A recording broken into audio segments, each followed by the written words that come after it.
Disappointing to have that many drives in close territory and not come away with many points. Yeah, I mean, that was the most frustrating thing of the night, so many drives that got us down there to that high red zone area and then just stalled.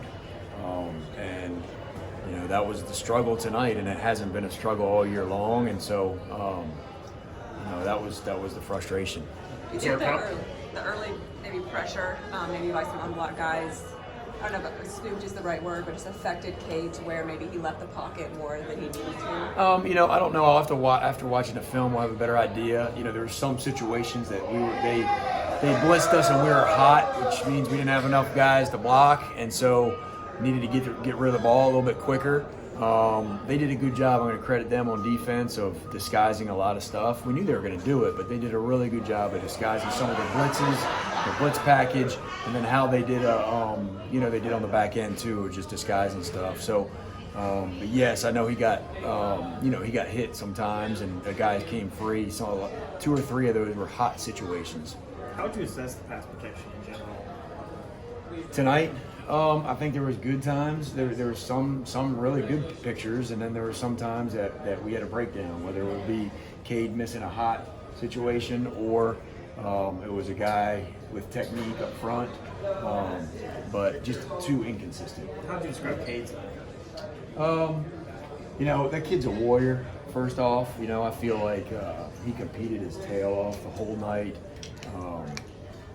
Continued to battle. He got hit a lot. I know that. So really proud of him for a lot of things. I think he learned a lot of things tonight too. Obviously before the half, trying to scramble in that situation was not a smart decision at all. But he's going to grow from that stuff, and that's who he is. I mean, he's a guy that he's going to always find ways to get better, and he'll learn from some of those mistakes he had tonight. At the end of the half, there's just overconfidence in his legs. That win? Yeah, I don't know. I mean, it was, he just wasn't thinking about that situation and understanding we didn't have a timeout left, and we're in field goal range already, and just being able to process that. And again, a lot of young quarterbacks, things like that happen, and I hate that it happened tonight, but he'll learn from it. What did you tell him there at the end about the end of the first half? Yeah, we just said, hey, you can't scramble in that situation. We got no time on the clock, or we had little time on the clock, and we had no timeouts. So obviously that's a situation you got to throw it to the end zone, or throw it away, and then we can just kick a field goal, all right, and then we're in a good spot if we just do that. So just managing.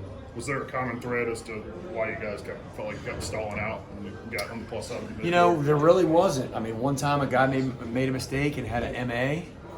Another time it was either a missed throw or a missed opportunity. So it wasn't the norm what we've been doing all year long. We very rarely stalled in the red zone and missed a couple field goals, but a couple of those were long field goals. Like I said, that was just kind of the story of the night, that just kind of shooting ourselves in the foot whenever we got down there close.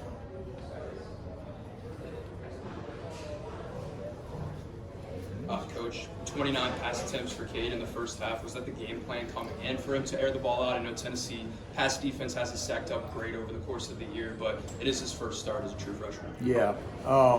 First off, we have a ton of confidence in Cade, and he has prepared very, very well, and probably threw the ball too many times, but we continued to make plays or get some pass interference situations, and we were moving that ball down the field and getting some chunks, and so we were having some success, and I think our guys were feeling it.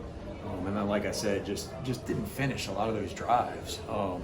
But in hindsight, yes, we probably should have ran the ball a little bit more in the first half, and given him a little bit of a breather and a little bit of a more of situations where he can, settle in a little bit.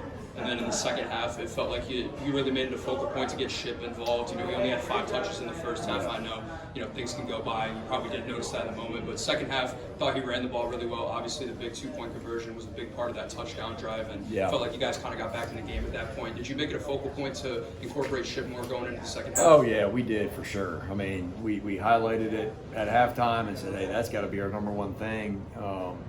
You know, a guy that plays as hard as him and is as talented as him, got to get him the ball more. And so, you know, we were able to do that in that second half, and we felt like because of the plays, I think we had 53 plays in the first half, so felt like we were starting to wear them down. And you could see that, you know, in that third quarter, running the ball and getting some chunks in the running game. And so it was good to get him some more touches, obviously, you know, in the second half.